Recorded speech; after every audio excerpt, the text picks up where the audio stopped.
Bonjour, je m'appelle Elias. J'ai acheté à mes parents un manoir en bord de mer d'une valeur de près d'1 million de dollars, espérant qu'ils auraient enfin la paix. Mais quand je suis arrivé, ma mère pleurait. Mon père tenait à peine debout. Et la femme de mon frère leur hurlait de sortir et de mourir. Mon frère, lui, se tenait là en riant. Ils ont dit que la maison était à eux maintenant, que je n'avais pas ma place là-bas. Mais voici ce qu'ils ne savaient pas. J'avais des preuves et je n'allais pas m'en aller cette fois. Alors, comment se battre pour sa famille sans devenir comme ceux qui vous ont trahi? Le soleil était déjà haut quand j'ai quitté la Pacific Coast Highway pour m'engager sur la route étroite qui serpentait vers les falaises. L'océan s'étendait à ma gauche, argenté et infini. Il m'a fallu 30 ans pour arriver ici. Pas le trajet, mais la vie qui a mené à ce moment. J'avais passé mes meilleures années à dessiner des maisons pour d'autres personnes, les regardant vivre des rêves que j'espérais seulement pouvoir offrir à mes parents. Aujourd'hui, cela a changé. La maison se dressait exactement comme je l'avais imaginé en la concevant. Un long cadre blanc avec des volets en cèdre, le vent marin effleurant les balustrades en verre du balcon. Je pouvais imaginer maman en robe de chambre, s'occupant de ses roses. Papa installant son chevalet dans la véranda comme il l'avait toujours dit qu'il le ferait quand les choses se calmeraient. Pour une fois, les choses s'étaient calmées. C'était censé être la paix. Je me suis garé près de l'allée, j'ai coupé le moteur et je suis resté assis une seconde. Le silence était profond, presque trop profond. Pas de radio jouant du vieux haut-parleur de papa. Pas d'odeur de café. J'ai de nouveau vérifié mon téléphone. Toujours pas de message de call. Mon frère n'avait pas appelé depuis des semaines.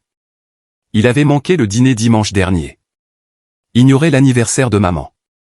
Et pourtant, je me suis dit, comme je le faisais toujours, que la famille finit par revenir.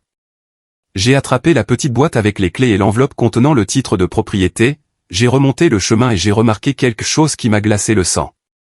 Tous les rideaux étaient fermés. Maman ne les fermait jamais. Elle disait que la lumière était la chose la plus proche de la foi. Puis je l'ai entendue. Une voix. Non, 2 voix. Étouffée au début, puis plus vive. Un bruit sourd suivi d'un silence. Ma poitrine s'est serrée. J'ai fait les derniers pas rapidement et j'ai poussé la porte d'entrée. La première chose que j'ai vue, c'est ma mère dans un coin du salon, se tenant la joue, les yeux grands et humides. La seconde, c'est mon père sur le porche juste à l'extérieur, s'appuyant sur le cadre de la porte, une main sur sa poitrine, haletant. Et puis je l'ai entendu, Tessa, la femme de mon frère, sa voix tranchant l'air comme un couteau. Tu crois que tu peux me donner des ordres dans ma maison? Tu serviras ou tu sortiras, vieille femme. Elle a de nouveau giflé ma mère. Fort, final. Maman n'a même pas crié, elle a juste détourné le visage, tremblante. Je me suis figé là où j'étais, incapable de comprendre. Tous les sons se sont tus dans le monde. Derrière elle, appuyé contre l'embrasure de la cuisine avec un verre de whisky, se trouvait Cole, mon frère, mon seul frère. Il a souri en coin quand il m'a vu. Eh bien, regarde qui a décidé de venir, a-t-il dit. Tu es enfin venu à la maison que tu as achetée. Dommage. C'est à nous maintenant. Les mots n'avaient pas de sens au début. À nous? Comment ça pourrait être à nous? Mes parents n'avaient rien signé. C'était leur maison. Je l'avais construite pour eux. Maman a essayé de se lever, chuchotant quelque chose comme « Ellie, ne fais pas ça. » Mais Tessa l'a coupé d'un geste de la main. S'il te plaît, s'est-elle moquée. Si tu voulais acheter de l'amour, tu aurais dû garder le reçu. J'ai fait un pas en avant, le cœur battant, mais la voix de papa est venue faiblement du porche. N'aggrave pas les choses, mon fils. Sa main tremblait si fort que je me suis approché et l'ai aidé à s'asseoir. Il ne voulait pas me regarder. C'est là que je l'ai vraiment vu. Les meubles du salon réarrangés. Le fauteuil de couture de ma mère disparu. Les portraits de famille remplacés sur la cheminée où se trouvait notre vieille photo. Papa au milieu. Maman à côté de lui. Moi et Cole de chaque côté. Maintenant, il y avait un nouveau cadre. Cole se tenait au centre, le bras autour de Tessa. Mes parents, plus petits, comme des notes de bas de page dans leur propre histoire. Mon visage avait disparu. Je me suis approché, le silence pesant comme un poids. Le seul son était le faible bourdonnement des vagues à l'extérieur et le soupir satisfait de Tessa. Tu aurais dû rester à l'écart, Elias, a-t-elle dit doucement. Tu ruines tout ce que tu touches. Je n'ai pas répondu. J'ai juste regardé à nouveau la pièce, mémorisant chaque détail. Le tapis taché de vin renversé. L'art sur les murs remplacé par quelque chose de criard. L'odeur de parfum bon marché là où la lavande de ma mère flottait autrefois. Ce n'était plus une maison. C'était quelque chose de creux, de volé. Cole a vidé son verre en souriant. Ne me regarde pas comme ça. Tu leur as donné les clés toi-même. À quoi t'attendais-tu? Tu as toujours été le cas de Charité qui pensait que l'argent pouvait acheter la famille. Mes mains se sont crispées en poing avant même que je ne m'en rende compte. Mais les yeux de maman ont rencontré les miens, suppliant non pas pour elle-même, mais pour moi. J'ai expiré lentement.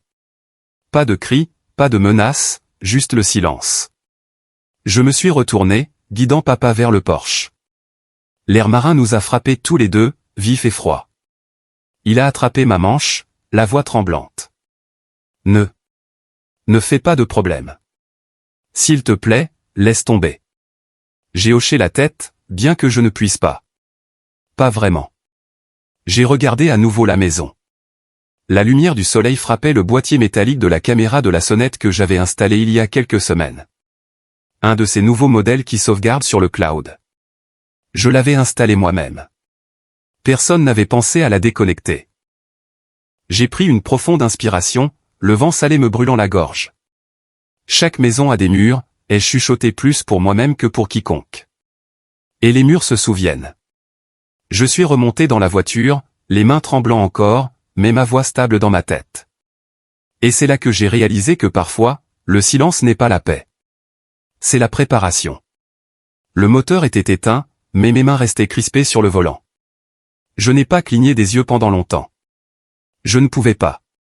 Les lumières de la maison s'étaient éteintes il y a 1 heure, mais j'étais toujours garé de l'autre côté de la rue, englouti par la nuit et la douleur dans ma poitrine. Mon téléphone brillait faiblement sur le siège passager, rejoint un silence plus violent que n'importe quel cri. Appuyer, rembobiner, rejouer. Les images de la caméra de la sonnette se sont chargées, chaque clip plus déchirant que le précédent. Il y avait Cole, 2 jours avant la surprise de l'anniversaire, debout sur le perron avec 2 camions de déménagement derrière lui. Il n'a même pas frappé, a juste déverrouillé la porte et est entré comme s'il était chez lui. Tessa a suivi, aboyant des ordres aux déménageurs. Ça, dans la chambre principale. Non, ce tableau moche. À la poubelle. Puis est venue la partie que je ne pouvais pas oublier. Maman et papa, debout là comme des invités dans leur propre maison. Elle tenait une tarte. Il avait son livre de mots croisé sous le bras. Il n'avait rien vu venir. Cole a fait un geste de la main. Désinvolte. Vous devrez vider les pièces du fond. Les déménageurs ont besoin de place. Oh, et celle-ci. Il a montré la véranda. Mon bureau maintenant. Et puis Tessa, sa voix résonnant dans le micro, claire comme de l'eau de roche. Dégage du chemin, Mara. Ce n'est plus toi qui commandes. Pas de cri, pas de résistance, juste un lent hochement de tête de mon père, juste ma mère pressant sa paume contre le cadre de la porte, juste au-dessus des initiales que j'y avais gravées quand la peinture était encore fraîche. Son contact a persisté 1 seconde, puis elle a reculé. Pause. Mon reflet sur l'écran semblait creux. Je leur ai construit la paix, me suis chuchoté, et c'est devenu leur prison. Le matin est arrivé trop tôt. Je n'avais pas dormi, j'avais juste dérivé entre les souvenirs et la rage. Quand je suis arrivé dans l'allée, la maison avait l'air ordinaire à nouveau, trompeusement, comme si elle ne venait pas de devenir une scène de crime que personne ne signalerait. À l'intérieur, l'odeur de bacon trop cuit a frappé l'air. Tessa était à la cuisinière, retournant des œufs avec la confiance d'une propriétaire de longue date. Elle portait un des tabliers de maman, le bleu avec les petites cerises. Je l'avais acheté pour elle lors d'un voyage en voiture en 96. Maintenant, il s'accrochait à quelqu'un d'autre. Cole était assis à table, occupant le siège de papa comme s'il lui avait toujours appartenu. Des journaux étalés, du café à la main. Papa était assis au bord de la pièce, silencieux. Maman se tenait près du comptoir, versant du jus d'orange avec une prise à peine assurée. Je les ai salués, froidement, nonchalamment, en les observant. Tessa s'est retournée avec un faux sourire. Eh bien, Si ce n'est pas le fils prodigue qui a décidé de nous honorer de sa présence. Cole a renchéri. Détends-toi, petit frère. Ils sont heureux ici, n'est-ce pas, maman? Maman a levé les yeux, ses lèvres formant la forme d'un sourire, mais pas le son. Quand elle a finalement dit oui, il s'est brisé à mi-chemin. Je me suis assis en face de Cole. J'ai regardé la façon dont il remuait son café comme s'il ne volait pas les gens qui nous ont élevés. Je me suis penché. Où est l'acte de propriété, Cole? Il n'a pas bronché, a juste souri en coin. Est-ce que ça a de l'importance? Ils vivent ici. Nous vivons ici. La famille, n'est-ce pas? Ce mot. Il l'a dit comme une arme. Tessa a posé une assiette devant moi. Tu te méprends, Elias. C'est notre maison. Nous les laissons simplement rester par gentillesse. Personne ne les force. Ils sont libres de partir quand ils le veulent. La main de maman a tremblé. Elle a renversé un peu de jus. Personne n'a bougé pour l'aider. J'ai regardé mon père, attendant qu'il dise quelque chose, n'importe quoi. Mais ses yeux n'ont jamais rencontré les miens. Il m'avait effacé des photos, du salon, de l'histoire. Maintenant, il voulait m'effacer de la vérité. Plus tard, pendant que Tessa mettait de la musique à fond dans la cuisine et que Cole sortait pour un appel, papa m'a pris à part. Il n'a pas parlé tout de suite, a juste regardé les vagues qui s'écrasaient au-delà de la terrasse arrière. J'ai essayé de l'arrêter, a-t-il finalement chuchoté, mais il a dit. Il a dit qu'il nous mettrait dans une maison de retraite si nous n'étions pas d'accord. Il s'est étouffé sur le dernier mot. J'ai attrapé son bras alors qu'il titubait dans le fauteuil derrière lui, toussant dans son poing. Un instant, j'ai cru qu'il faudrait appeler le 911. Je ne pouvais pas laisser ça arriver à ta mère. Elle n'est plus aussi forte qu'avant. Maman est entrée dans la pièce, les yeux se dirigeant vers le couloir. Sa voix était à peine audible. Ne les combats pas. Pas encore. Tu perdras tout. Ils retourneront ça contre toi. J'ai hoché la tête comme si je comprenais, mais à l'intérieur, quelque chose s'était brisé. Pas une dépression. Un changement net et froid.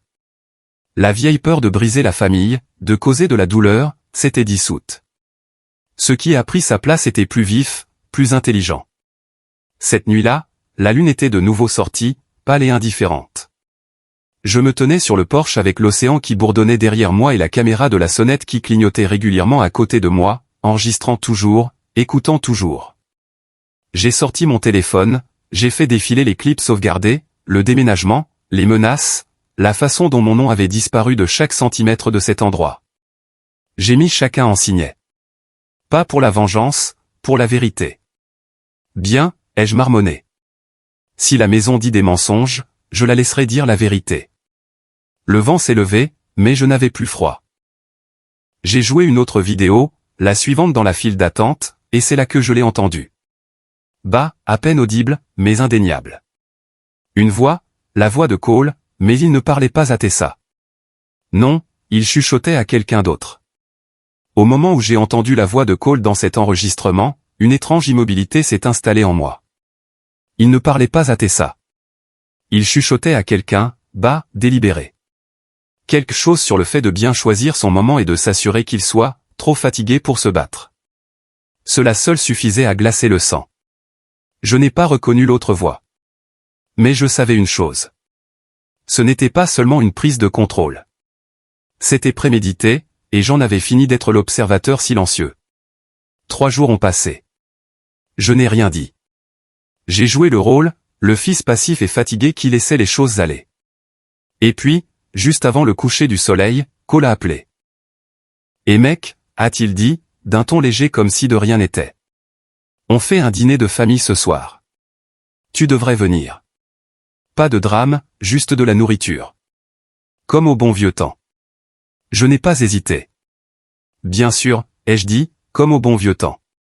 Ce soir-là, je suis arrivé dans l'allée. Les lumières du porche brillaient. Trop chaleureuses, trop accueillantes. À l'intérieur, je pouvais déjà entendre un jazz doux. Miles Davis, bien sûr, un morceau paresseux de l'album Kind of Blue. L'idée de Cole d'un calme cultivé. Ça sentait la performance. La table était dressée pour 6, bien que seulement 5 sièges fussent occupés. Les bougies vacillaient doucement. Un rôti fumait au centre comme un plat de fête. Tessa portait une robe portefeuille rouge. Les cheveux trop nets, le maquillage trop impeccable. Maman avait l'air d'avoir repassé son chemisier 2 fois. Papa portait un gilet en tricot qu'il n'avait pas touché depuis des années. Ils étaient habillés pour recevoir, pas pour le confort. Elias, a dit Cole en s'approchant les bras ouverts comme un politicien. Content que tu aies pu venir. J'ai serré sa main. Sa poignée a persisté une seconde de trop. Tessa a offert un sourire. Nous voulions que ce soit spécial. Tu as été si distant. Occupé, ai-je répondu. Mais je n'aurais pas manqué ça. J'ai pris le siège directement en face de Cole. Entre nous, une longue table en chêne que j'avais restaurée moi-même. Chaque égratignure et chaque rainure contenant des années de repas de famille. Maintenant, elle ressemblait à une ligne de démarcation. Nous contre eux. Cole a levé son verre, la tige tourbillonnant entre ses doigts. À la famille, a-t-il dit. J'ai rencontré son regard, calme. À la vérité. Il a souri, mais le coin de sa bouche a tressailli. Le dîner a commencé. Tessa a passé les plats comme une hôtesse dans une émission de cuisine. Elle a complimenté le décor, l'éclairage, même son propre assaisonnement. Il faut avouer, a-t-elle dit, que j'ai vraiment redonné vie à cet endroit. C'était si terne avant. Cole a ri. Eh bien, Elias a toujours été généreux. Acheter une maison entière juste pour venir en vacances, c'est de l'amour fraternel de haut niveau. J'ai laissé les commentaires me glisser dessus. Maman a à peine touché à sa nourriture. Papa a gardé les yeux sur son assiette. Chaque bouchée était une rébellion silencieuse. Chaque regard un avertissement. J'ai étudié la pièce, la photo de famille au-dessus de la cheminée. Ma place avait été complètement rognée. Une nouvelle y était accrochée maintenant. Cole au milieu, les bras autour de nos parents comme le fils prodigue qu'il n'a jamais été. Chaque centimètre de la maison avait été rebaptisé. Les vases en céramique de ma mère remplacés par des abstractions modernes. La bibliothèque que j'avais construite avec papa disparue. Même l'odeur, autrefois de cannelle et de lin, sentait maintenant les diffuseurs chers et quelque chose d'artificiel. Au milieu du dîner, la sonnette a retenti. Le son a tranché la conversation comme une lame. Tessa a froncé les sourcils. Mais qui est-ce? Personne n'a bougé. Je vais voir, ai-je offert nonchalamment. Je me suis levé et je me suis dirigé vers le couloir, sortant mon téléphone de ma poche. Au lieu d'ouvrir la porte, j'ai accédé au flux en direct et j'ai rembobiné les images de l'après-midi précédent que je n'avais pas encore examinées. Je suis resté là à regarder. Il y avait Tessa, poussant ma mère vers le couloir, sa voix vive, crachant du venin. Tu n'as pas à me dire comment gérer ma maison. Je me fiche de ce que tu faisais ici avant. C'est fini. Tu veux rester, tu te tais ou tu pars. Ma mère, serrant une serviette, a à peine réussi à se stabiliser. En arrière-plan, je pouvais entendre papa tousser, profondément, rauque, luttant pour respirer. Chaque mot, chaque image, captée par cette petite caméra à côté de la porte. La vérité enveloppée dans le silence, attendant d'être déterrée. Je suis retourné à table comme si de rien n'était. Je me suis assis, j'ai pris ma fourchette, j'ai mâché lentement. Je n'ai pas crié. Je n'ai pas frappé la table. J'ai laissé le silence parler de lui-même. Après un moment, j'ai regardé Cole. Tu sais, ai-je dit en m'essuyant le coin de la bouche avec une serviette. Cette maison se souvient de tout. Tessa a levé les yeux au ciel. Mon Dieu, tu es dramatique. Cole a souri en coin. Toujours avec les métaphores d'architecte. J'ai souri faiblement. Certaines structures sont construites pour durer. D'autres ont juste l'air jolies jusqu'à ce qu'elles s'effondrent. Maman a levé les yeux vers moi une seconde, mais ses yeux étaient humides. Elle a compris. Après le dîner, j'ai aidé papa à se lever de table. Ses mains tremblaient un peu plus que d'habitude. Je l'ai conduit à sa chambre, j'ai tiré la couverture jusqu'à sa poitrine et j'ai attendu que sa respiration ralentisse. Puis je suis allé dans la cuisine, j'ai embrassé doucement le front de ma mère et j'ai chuchoté, plus pour très longtemps. Elle n'a pas répondu, mais elle n'en avait pas besoin. Dehors, l'air était plus froid que d'habitude. La marée était montée, s'écrasant contre les rochers avec force. Je me tenais près de ma voiture, le téléphone à la main. Le clip était toujours ouvert. J'ai renommé le fichier « Dîner pour la tromperie.mp4 ». Puis j'ai ouvert mon email, j'ai joint la vidéo et je l'ai envoyée à Daniel, mon ancien colocataire d'université devenu avocat. Pas d'explication, juste une ligne dans le message. Garde ça en sécurité. Je te dirai quand l'ouvrir. En appuyant sur envoyer, la maison derrière moi brillait d'un éclat doux et doré, comme une peinture. Mais je savais mieux maintenant. Ce n'était plus une maison. C'était une scène. Et chaque représentation a son acte final. La nuit après avoir envoyé les images à Daniel, j'ai à peine dormi. Pas par peur. Non, cette étape était passée. Mais parce que je n'arrêtais pas de rejouer chaque mot, chaque pause, chaque regard tendu à la table du dîner, quelque chose en moi avait changé. Mais avant que je puisse décider quoi faire de cette nouvelle clarté, quelqu'un a essayé de tout obscurcir, littéralement. Vers 2h20 du matin, j'étais dans la chambre d'amis à l'étage en train de vérifier les horodatage sur mon ordinateur portable quand le courant a été coupé. Sans avertissement, sans scintillement, juste le noir. Le jazz qui bourdonnait tranquillement en bas s'est tu. La petite lampe à côté de moi s'est éteinte. Même le faible bourdonnement du réfrigérateur en bas a disparu. Un instant, le seul son était l'océan, agité, constant. Je me suis levé lentement, le cœur stable, mais alerte. J'ai attrapé mon téléphone et j'ai allumé la lampe de poche. Le couloir était noir comme dans un four. J'ai jeté un coup d'œil dans le couloir principal et j'ai regardé par les fenêtres de devant. Toutes les autres maisons en bas de la falaise brillaient encore d'une chaude électricité. Les lumières du porche, les lampes de cuisine, les lumières de Noël pas encore enlevées. Seule cette maison était dans l'obscurité. Je suis descendu, évitant les marches qui craquaient par habitude. J'ai traversé la cuisine, puis la porte latérale près de la buanderie, et je suis sorti dans l'air frais de la côte. Le sable le long du sentier latéral était humide de la brume matinale, mais je les ai vus. Des empreintes de pas, nues, profondes, fraîches. Elles menaient directement au bord du jardin où notre clôture bordait la propriété des voisins. J'ai suivi lentement, chaque nerf à l'écoute. Puis je l'ai entendu, juste au-delà des lattes de bois. Une toux, basse, rauque, humaine. « Qui est là ?» ai-je appelé, gardant ma voix égale. Une pause. Puis la voix est venue, lente et bourrue. « Je m'appelle Henri. J'habite à côté. Vous êtes Elias Ward ?» Je me suis approché. La silhouette d'un homme est apparue sous la faible lumière des étoiles. Il semblait avoir la soixantaine. Les épaules larges, la barbe poivre et sel, des bottes de travail, une veste usée, des mains comme du papier de verre. « Je vous ai vu dans le coin », a-t-il ajouté. « Votre père a parlé de vous. Vous connaissiez mon père. » Henri a fait un petit signe de tête. Pas bien, mais assez. Il a sorti quelque chose de la poche de sa veste et l'a tendu par-dessus la clôture. Il a laissé tomber ça il y a quelques jours. J'ai pensé que vous devriez la voir. C'était une clé USB. Petite, ordinaire, mais rien dans tout cela n'était ordinaire. Je l'ai prise, j'ai hoché la tête en guise de remerciement silencieux et je me suis reculé lentement. Henri n'a rien dit de plus, a juste disparu dans l'obscurité. De retour à l'intérieur, j'ai allumé mon ordinateur portable en utilisant la batterie de secours que je gardais dans ma mallette. La clé USB s'est chargée rapidement. Un seul fichier vidéo, horodaté 5 jours plus tôt, étiqueté simplement « Jardin 1207 ». Il s'est ouvert sur une vue tremblante de notre jardin, prise d'un deuxième angle, un que je n'avais jamais installé. Probablement celui d'Henri. Tessa se tenait près de la table de patio, les bras croisés, la voix vive. Mara était juste hors champ, mais je pouvais l'entendre.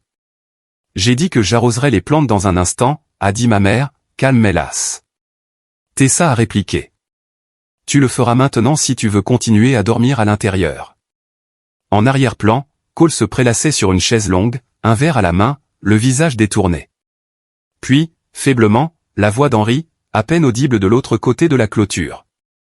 Et, ça suffit. Ce n'est pas ta servante. Tessa s'est tournée vers le son, la voix s'élevant. Mêlez-vous de vos affaires, voisins. C'est ma propriété maintenant. Je la gérerai comme je veux. J'ai mis la vidéo en pause.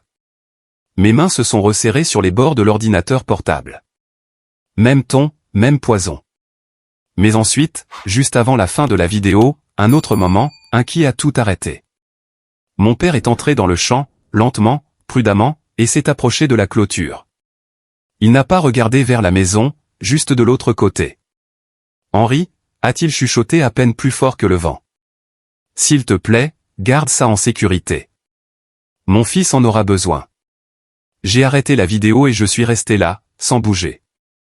Il n'avait pas abandonné. Il ne s'était pas rendu. Il m'attendait. Le ciel commençait à peine à s'éclaircir quand je suis finalement sorti de nouveau. Le froid mordait plus ce matin-là, comme si l'air lui-même portait un avertissement.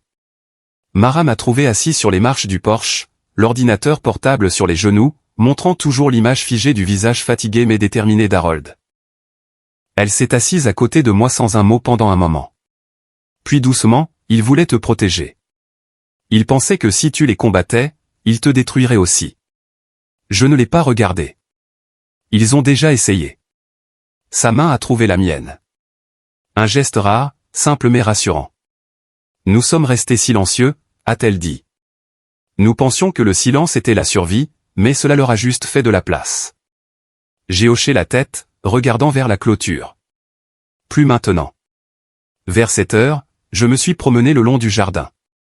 Henri se tenait de son côté, appuyé contre un poteau, une tasse de café à la main. « Vous l'avez regardé » a-t-il demandé sans préambule. « Oui. » Il a grogné d'approbation. « Votre vieux avait plus de cran qu'il ne le laissait paraître. Je le vois maintenant. » Nous sommes restés un moment en silence. Le genre que seuls deux hommes qui en ont trop vu peuvent partager. Puis Henri a dit, « Vous avez ce dont vous avez besoin, des preuves, un témoin. Il vous suffit de décider ce que vous allez en faire. » J'ai tourné la clé USB dans ma paume. Cette clôture nous séparait autrefois. Maintenant, c'est là que je tracerai la ligne. Henri a levé sa tasse dans un toast silencieux. Plus tard dans la matinée, je me tenais au comptoir de la cuisine. L'odeur du café qui infusait à côté de moi. La maison se réveillait. Je pouvais entendre Tessa faire cliqueter la vaisselle à l'étage. La voix de Cole flottait faiblement depuis le couloir, mais j'étais ailleurs. J'ai ouvert le tiroir sous le vieux porte-épices, celui que peu de gens utilisaient. J'ai cherché derrière la rangée de salières et poivrières dépareillées, et j'ai trouvé ce que j'y avais glissé il y a des années.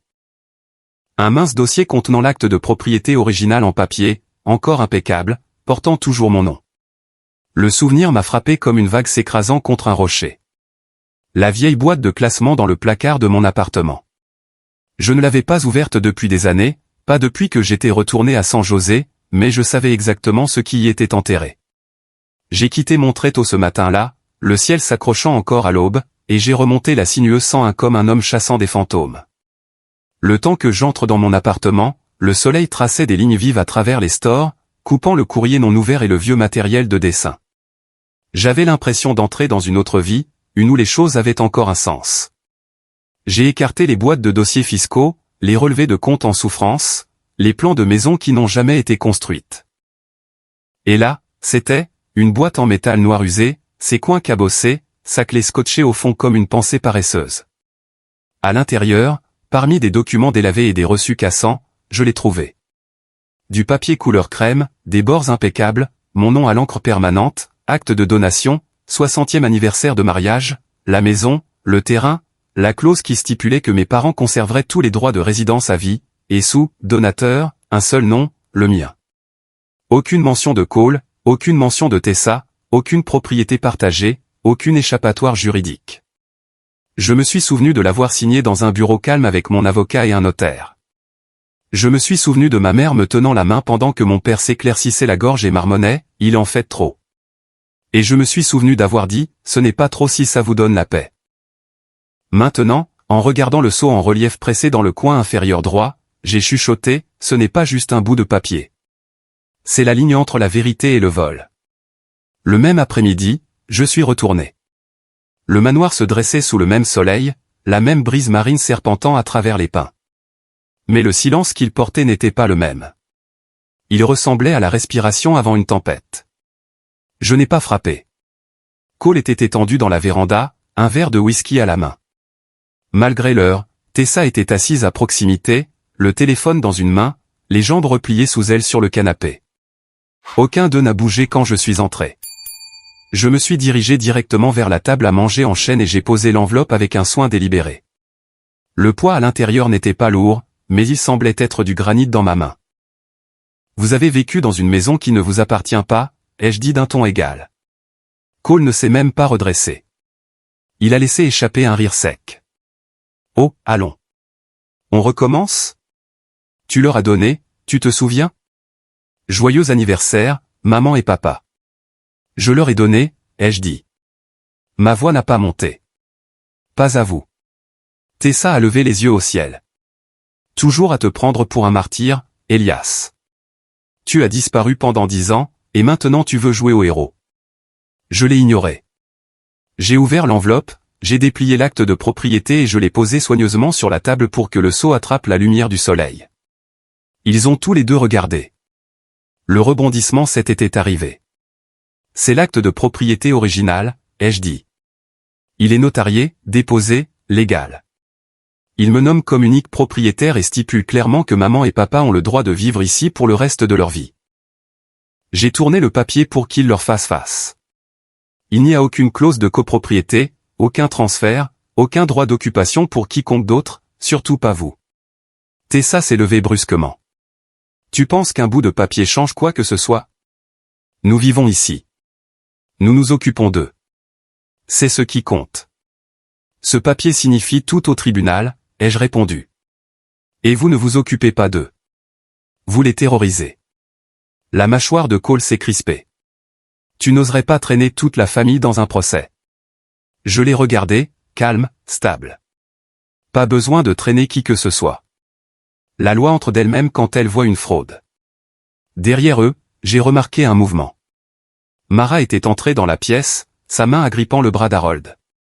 Ses yeux se sont posés sur l'acte de propriété, puis se sont levés vers les miens. C'est enfin fini, a-t-elle dit, à peine plus fort qu'un murmure.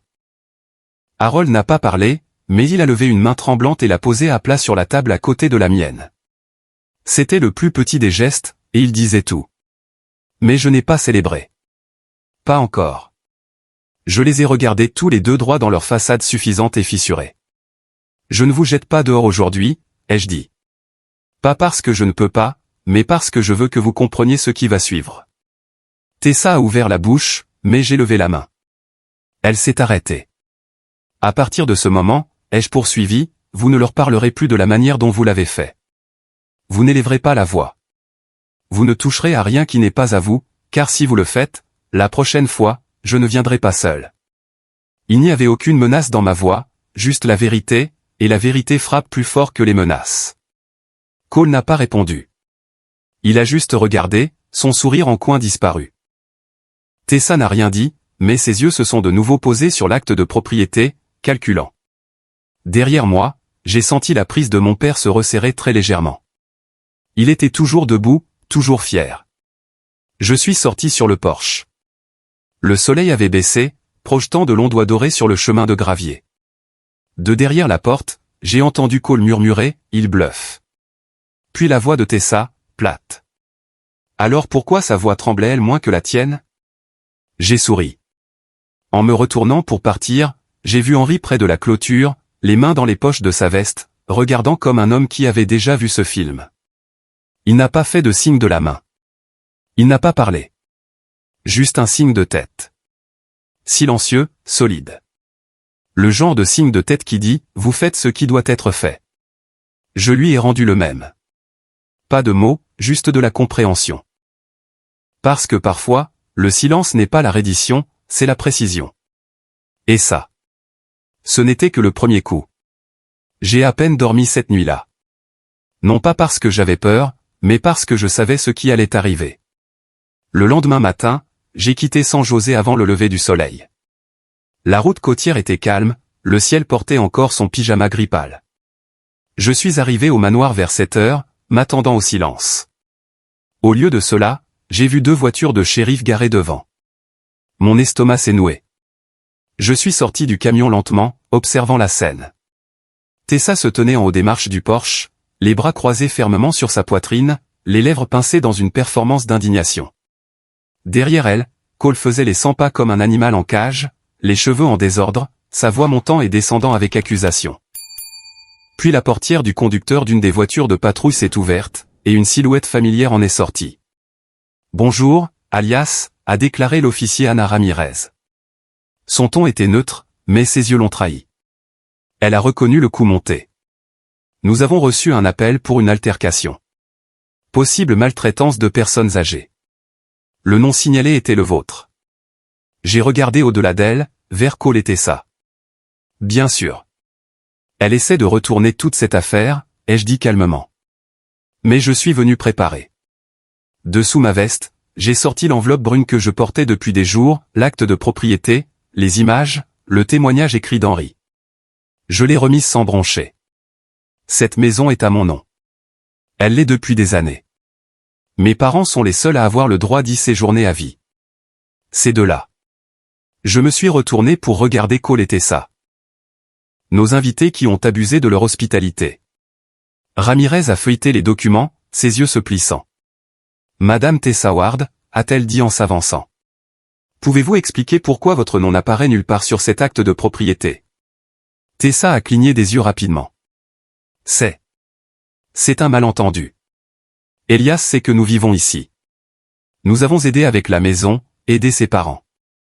Cole a interrompu, la voix plus forte maintenant. Il nous l'a donné verbalement. Lors d'un dîner l'année dernière, il a dit que c'était à nous. Ramirez a fermé le dossier et les a regardés tous les deux droit dans les yeux. Le droit de la propriété ne fonctionne pas sur des conversations de dîner. Le rebondissement 8 était arrivé. Quelques voisins avaient déjà commencé à se rassembler le long du trottoir, des tasses de café à la main, attirés par les voitures de patrouille et l'agitation matinale. J'ai aperçu Henri appuyé contre sa clôture, les bras croisés, silencieux comme toujours, sa présence suffisante. Tessa a élevé la voix, stridente maintenant. Vous ne pouvez pas tout nous prendre. Je n'ai rien pris, ai-je répondu. C'est vous qui l'avez fait. L'adjoint qui se tenait à côté de Ramirez s'est avancé. Vous allez devoir commencer à emballer vos affaires personnelles. Si vous avez un avocat, vous pouvez le contacter, mais vous devrez quitter les lieux jusqu'à nouvel ordre. J'ai vu Mara debout juste à l'intérieur de la porte. Ses yeux étaient vitreux, ses lèvres tremblaient. Elle ne pleurait pas de tristesse. Elle pleurait du pur soulagement d'être crue. Harold était derrière elle, droit, soutenu par sa canne. Il a posé une main sur mon épaule. « Tu as bien fait, mon fils », a-t-il chuchoté sans se briser comme je l'avais fait. Puis, juste au moment où l'adjoint se retournait vers le porche, j'ai senti une forte poussée dans ma poitrine. « Cole. Tu te crois meilleur que moi », a-t-il craché. « Tu as toujours voulu m'humilier. » Je n'ai pas bougé. Je n'ai pas levé la main. Ramirez l'a immédiatement attrapé, le tirant en arrière, sa voix sévère. « Ce n'est pas le moment. » Les mains de Cole tremblaient, mais ce n'était plus de rage. C'était autre chose.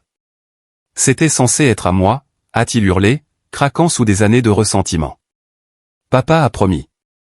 Il a dit que j'aurais tout. Les mots sont restés en suspens dans l'air comme de la fumée après un incendie.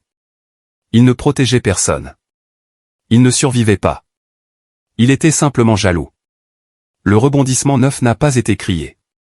Il a jailli de lui comme une confession qu'il ne pouvait plus contenir. Toutes ces années à la deuxième place. Toutes les fois où j'étais resté silencieux, pensant que cela maintiendrait la paix, et il me détestait toujours pour ça. À midi, la maison était de nouveau silencieuse. Tessa et Cole avaient été escortés, chacun dans des véhicules séparés, avec rien de plus qu'un seul sac de sport de vêtements. Le reste serait géré par les avocats, les officiers et le temps. Mara était assise près de la fenêtre de devant, celle avec la vue la plus claire sur l'océan. Je me suis assis à côté d'elle, les genoux pliés, la tête baissée. Je n'ai jamais voulu de guerre, ai-je dit. Ses doigts ont trouvé les miens et les ont serrés. Parfois, a-t-elle dit doucement, la paix a besoin d'un défenseur. J'ai regardé au-delà de l'eau où l'horizon semblait enfin ouvert à nouveau. La lumière dansait sur les vagues comme elle ne l'avait pas fait depuis des semaines. Dehors, Henri a salué les officiers, puis a tourné la tête vers le porche. Il m'a fait le même signe de tête. Pas de mots, pas de chichi, juste la reconnaissance d'un homme qui a tenu bon à un autre. Je suis sorti de nouveau sur le porche, le vent se levant, saumâtre et vif. Cet endroit se dressait toujours, plus fort maintenant. Je savais que ce n'était pas fini. Pas complètement. Pas encore. Mais aujourd'hui, la loi est entrée par la porte. Et cette maison, elle s'est souvenue à qui elle appartenait. La tempête est arrivée juste après minuit. Je fixais le plafond depuis plus d'une heure, écoutant les poutres de la vieille maison gémir à chaque rafale. La pluie tapotait les fenêtres comme des doigts tambourinant une chanson que seul le passé se souvenait. C'est alors que j'ai entendu frapper. Ce n'était pas fort, juste 3 petits coups, hésitants, comme quelqu'un espérant que personne ne répondrait. Je me suis redressé, j'ai posé les pieds par terre et je suis allé à la porte d'entrée pieds nus. Le bois était froid sous mes pieds. Quand j'ai ouvert, le vent s'est engouffré, et avec lui un fantôme. Cole se tenait là, trempé. Sa veste lui collait comme si elle avait perdu la volonté de le protéger. L'eau gouttait de ses cheveux. Ses yeux étaient rouges, non pas de pluie, mais de ce que la pluie ne pouvait laver. Pendant quelques secondes, nous nous sommes juste regardés. Je ne savais pas où aller d'autre, a-t-il finalement dit, la voix basse et cassée. Je n'ai pas dit un mot. Je me suis écarté. Il est entré lentement comme un homme s'approchant de son propre jugement, non pas par gentillesse, mais parce que certaines fins méritent un témoin. Le feu n'était plus que des braises, mais je les ravivais. Cole s'est assis près de l'âtre, les flammes projetant sur son visage un étrange mélange de chaleur et de regret. Le même sol qu'il avait autrefois déclaré sien était maintenant trempé sous ses bottes. J'ai tout gâché, a-t-il marmonné. J'ai tout perdu. Tessa est partie. Les enfants ne répondent pas à mes appels. J'ai été licencié la semaine dernière. Il a eu un petit rire amer. Je suppose que j'ai enfin eu ce que je méritais. Je me suis appuyé contre l'embrasure de la porte, les bras croisés, le regardant se défaire. Il ne ressemblait pas à l'homme qui criait sur ce porche il y a quelques jours. Il ressemblait au garçon qui s'écorchait autrefois les genoux en poursuivant les mouettes sur la plage. Je pensais que papa t'aimait plus, a-t-il poursuivi. Cette maison, c'était comme prouver que j'existais. J'ai parlé tranquillement. Tu n'avais pas besoin de voler l'amour pour le mériter. Rebondissement 10. La confession du frère s'est installée dans la pièce comme un brouillard. Ce n'était pas de la cupidité. C'était un garçon perdu trop longtemps dans son propre reflet. J'ai traversé la pièce et j'ai sorti un vieil album photo de l'étagère. La tranche était fissurée, le cuir usé. J'ai tourné à une page près du milieu, puis j'ai tourné le livre vers lui. 2 garçons, les bras pleins de bois flottés, riant sur la même plage derrière cette maison. Lui, plus grand de 2 pouces, moi, une dent de devant en moins. Tu te souviens de ça, ai-je demandé. Il a hoché la tête, un fantôme de sourire au coin de sa bouche. Oui, avant que tout ne devienne compliqué. Ce n'est pas devenu compliqué, Cole.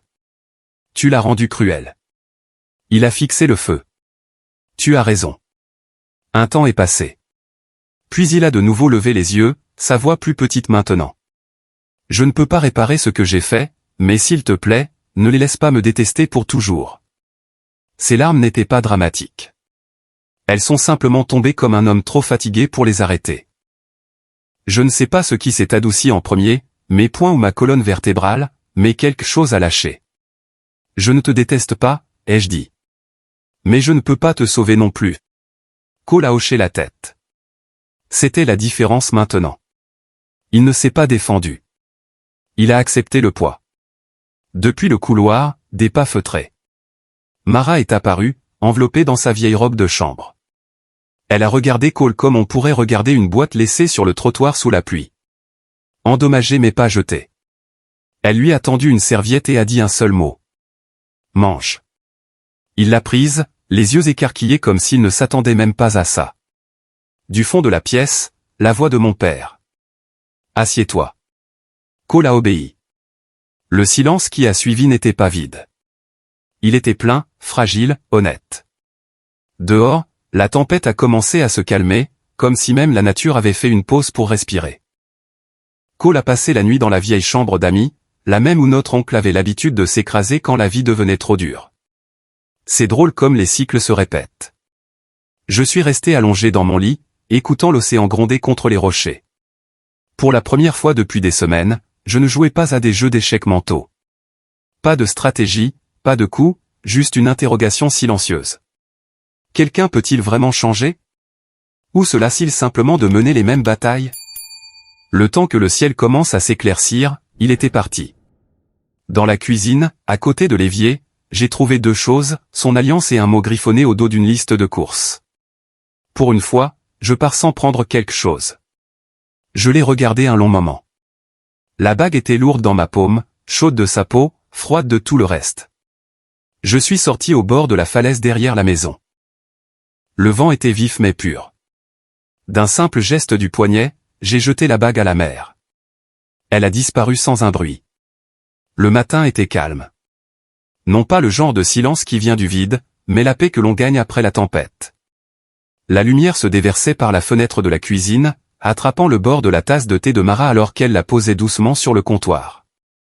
J'étais à table, feuilletant une petite pile de courriers non ouverts que nous ignorions depuis des jours. La plupart étaient du courrier indésirable, des prospectus, des avis de retard de paiement, des offres d'assurance avec de faux noms manuscrits sur l'enveloppe. Puis je l'ai vu. Une enveloppe blanche unie avec le sceau du comté dans le coin. Bureau de l'enregistrement du comté de Montray. Je l'ai ouverte lentement, plus curieux qu'inquiet. Mais la première ligne m'a coupé le souffle. Avis de modification de titre de propriété. Litige de propriété en cours d'examen. Ma main s'est figée à mi-page. Mes yeux ont de nouveau balayé, plus lentement, refusant de croire ce que je venais de lire. Selon la lettre, quelqu'un avait soumis un nouvel acte de propriété, un qui prétendait que la maison appartenait maintenant à Colward. Quoi?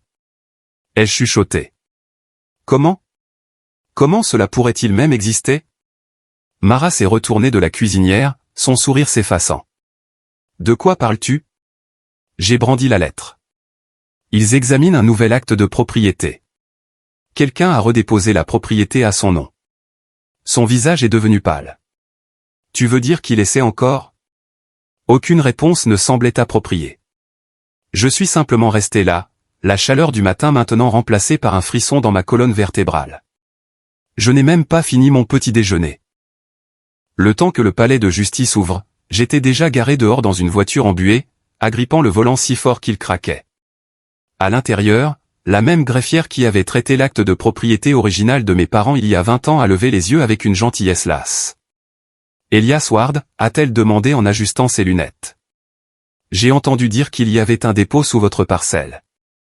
J'ai hoché la tête. J'ai reçu la lettre. C'est une erreur. Ça doit l'être. Elle a tapé un moment, puis a froncé les sourcils.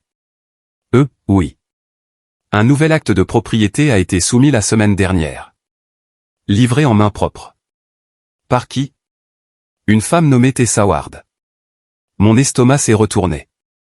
C'est un faux, ai-je dit en essayant de rester calme. Elle l'a falsifié. Elle a levé les yeux vers moi. Il a l'air bizarre. La signature est tremblante, ne correspond pas au dépôt précédent, mais la façon dont il est déposé, il déclenche quand même une période d'examen. Vous devrez déposer une requête pour le contester formellement. Rebondissement 11. L'acte de propriété falsifié. Je pouvais presque entendre la voix de Tessa dans ma tête. Si tu ne me le donnes pas, je le prendrai d'une autre manière. 3 jours plus tard, nous étions au tribunal. Ce n'était pas un grand procès, juste une audience d'urgence dans une petite salle qui sentait le papier et le vieux bois. Le juge était assis en simple robe, jetant un coup d'œil entre les deux parties comme quelqu'un habitué aux absurdités, mais toujours ouvert à la justice. Tessa portait la confiance comme un parfum bon marché. Elle est entrée avec un dossier serré contre sa poitrine et un regard suffisant qui me disait qu'elle pensait avoir déjà gagné. Cole n'était pas là. Je me suis avancé le premier. Votre honneur, ai-je dit calmement, en posant l'acte de propriété original, la clé USB avec les images et la déclaration sous serment d'Henri sur le bureau. Il ne s'agit pas de propriété. Il s'agit de dignité, d'une promesse que j'ai faite à mes parents. Tessa n'a pas attendu la permission d'interrompre. Il ment. Il a inventé cet acte de propriété. Le mien est le vrai. Mon mari l'a signé il y a des années. Le juge a à peine cligné des yeux. Madame, le nom de votre mari n'apparaît pas sur le dépôt de propriété original. Il n'y a aucun précédent légal pour ce transfert. Elle s'est faite plus bruyante. Vous prenez son parti parce qu'il est charmant, silencieux et qu'il sait jouer au héros. Assez, a dit le juge. Ils ont fait appel à un expert en écriture. Au moment où les signatures ont été placées côte à côte, le jeu était terminé. La contrefaçon était évidente. Rebondissement 12. La justice démasquée. Pour une fois, le système a vu clair dans le jeu. Le juge a statué en quelques minutes. La propriété reste à Monsieur Elias Ward. Le document déposé sous le nom de Madame Tessa Ward est confirmé comme frauduleux et fera l'objet d'une enquête criminelle. Tessa est restée là, stupéfaite, comme si le sol s'était dérobé sous ses talons. Tu penses que ça te rend meilleur, a-t-elle sifflé. Tu penses qu'ils t'aimeront plus maintenant? Je l'ai regardé, n'ayant plus rien à prouver. Non, ça me rend juste libre. Elle a crié alors que l'huissier s'approchait.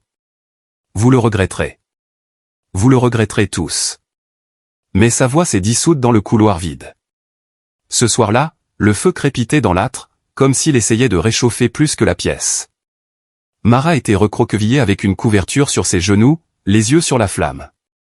Mon père était assis en face de moi, sirotant dans une tasse ébréchée. La maison semblait immobile, non pas de silence, mais de libération. C'est fini, a demandé Mara doucement. Légalement, oui, ai-je dit. Émotionnellement, peut-être pas, Harold a regardé. Ses yeux étaient fatigués, mais enfin en paix. La paix n'efface pas la douleur, a-t-il dit. Elle lui donne juste un endroit où se reposer. Je n'ai pas répondu, j'ai juste regardé par la fenêtre l'horizon sombre au-delà des falaises. Les vagues étaient de nouveau calmes, effleurant le rivage comme si le monde avait enfin expiré. Je suis sorti sur le porche, laissant le vent me frapper le visage. Il n'était plus froid, juste réel. Et alors que je me tenais là, j'ai chuchoté les mots que mon père m'avait autrefois dit. La maison, ce ne sont pas les murs, c'est ce que vous protégez à l'intérieur. L'air ce matin-là sentait le sel, le pain et quelque chose que je ne pouvais pas tout à fait nommer, quelque chose de posé.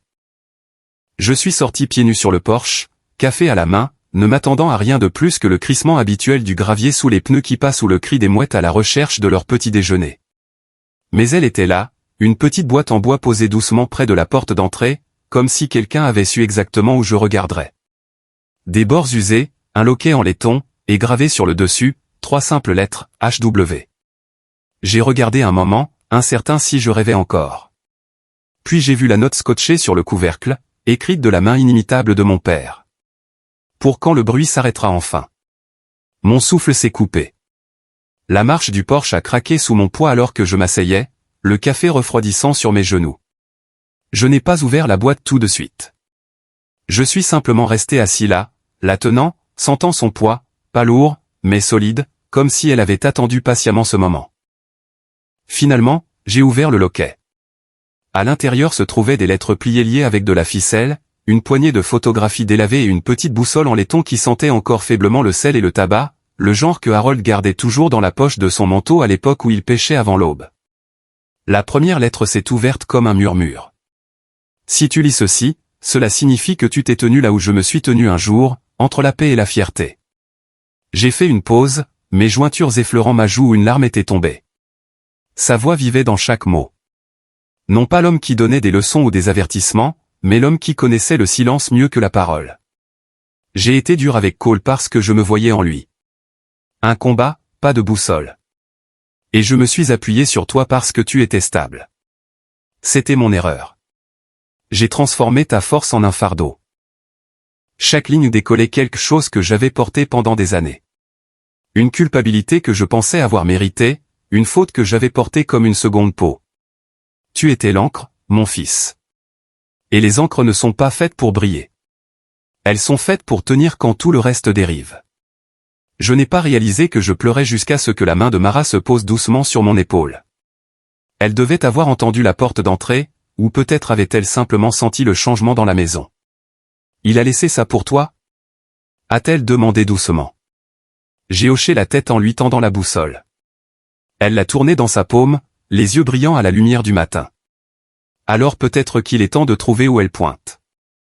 Je l'ai tenue en l'air. L'aiguille a vacillé brièvement, puis s'est stabilisée, sans dévier, droit vers l'océan. Toujours à la maison, ai-je dit. Plus tard dans la matinée, j'ai descendu le petit chemin jusqu'à la rive, les pieds nus s'enfonçant dans le sable humide. La marée était douce, tirant de longues et lentes respirations contre les rochers. J'ai sorti quelque chose de ma poche, une forme familière, froide contre ma peau. L'alliance de Cole, la même que j'avais jetée à la mer lors de la dernière tempête, pensant que j'en avais fini avec tout ce qu'il représentait. Mais l'océan avait sa propre façon de rendre ce qui devait être terminé. La bague avait échoué sur le rivage il y a 2 jours, brillant comme un souvenir qui refusait de rester enterré. Je me suis tenu au bord du ressac et j'ai regardé l'eau monter, l'écume s'enroulant autour de mes orteils. Puis, tenant la bague une dernière fois, j'ai chuchoté, repose en paix, mon frère. Et je l'ai laissé partir. Cette fois, cela ne ressemblait ni à de la rage ni à une reddition. C'était complet. À midi, la maison s'était réchauffée avec le soleil. Je suis remonté par le chemin, du sable collé à mes chevilles, le sel s'accrochant encore à mes manches. Harold était dans son fauteuil habituel près de la fenêtre, faisant semblant de lire le journal, mais surtout fixant les pages.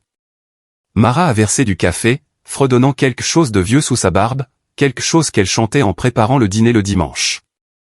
Je les ai rejoints. Pas besoin de mots, juste le faible bourdonnement d'une famille qui se répare à sa manière. Dehors, la mouette tournait paresseusement au-dessus des falaises. La mer scintillait d'une manière que je n'avais pas remarquée depuis des années, non pas parce qu'elle n'avait pas été belle, mais parce que j'avais été trop occupé à survivre pour la voir. J'ai pensé à tout ce que nous avions perdu et à tout ce que nous avions réussi à garder. Il m'avait confié une maison, mais plus que ça, il m'avait confié le sens du foyer. Je les ai regardés, les rides sur leurs visages, le calme dans leurs gestes, et j'ai su que c'était le véritable héritage, non pas la terre, le bois ou la pierre, mais ce silence, cette clarté. Le vent a tourné, emportant l'odeur de sel, de pain et de quelque chose de presque sacré. J'ai fermé les yeux. Certains cadeaux ne sont pas faits pour être rendus, seulement compris.